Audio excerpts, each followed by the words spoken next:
জি ভাই, চাঁদপুরের মাছ। কত করে কেজি? ওইটা ভাই 1800 টাকা কেজি।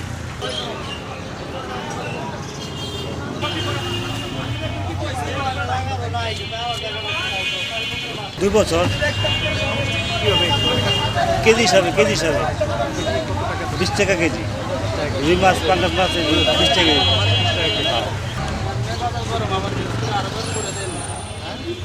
হ্যাঁ, শুক্রবারে এখানে বসি। শুক্রবারে তো আসি, আর শুক্রবারে বসে, আর এমনি প্রতিদিন বসে না। মানে মাছ কিনতে আসলে উদ্দেশ্যটা কি? এই সপ্তাহে একদিন বাজার করি। মনে করেন মাছ তো প্রতিদিন কিনা যায় না, ওই শুক্রবারে আসি। আর মনে করেন সপ্তাহে একদিন ছুটি, ওদিনই মনে করেন মাছ নিতে হয়। তরতাজা অনেক মাছ এখানে বিক্রি হয়। তো আমি শুনে আজকে প্রথম আসছি। আমি আমি দেখেও খুব আনন্দ লাগতেছে। দামটা একটু বেশি আসলে। এখন যে সিজনটা চলছে, এই সিজনে আসলে পুকুরেও মাছ কম, চাহিদার তুলনায় উৎপাদন এই সময়টা কম। কারণ এখন হলো গ্রীষ্মকালীন সময়, বৈশাখ জ্যৈষ্ঠ মাসটা নদী খাল বিলটা শুকিয়ে আসে।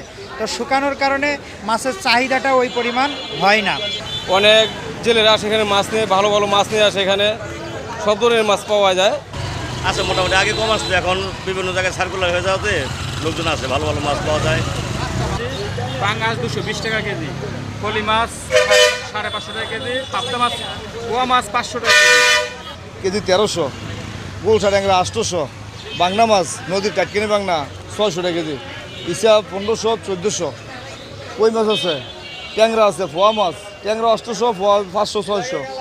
দেশি রুই আছে একটা, এটা মনে করেন 1000 বা 900 এরকম বেচার আশা করে আনছি। এবার কাটি দাদা 5 বছর। কাটেন যে কীভাবে কাটেন? এই যে 20 টাকা কেজি হিসাবে কাটি। অনেকে মানে এখানে মাছটা কি বেশি উঠে তো এটা লেগে নিতে আছে। মাছ কেমন? জি ভাই, ভালো মাছ পাওয়া যায়। দাম কেমন? দাম ওই যে দামটা চড় আর কি, একটু 1200 টাকা রাখছে ইলিশ মাছ। মাছের দাম তো বাড়তি, মাছের দাম এটা তো সীমিত না, এটা বাড়তি, ভালো বাড়তি অনেকটা। দাম ইলিশ মাছ নিচ্ছি 1600, আর চিংড়ি মাছ নিচ্ছি 1400, আর মলা মাছ নিচ্ছি 500।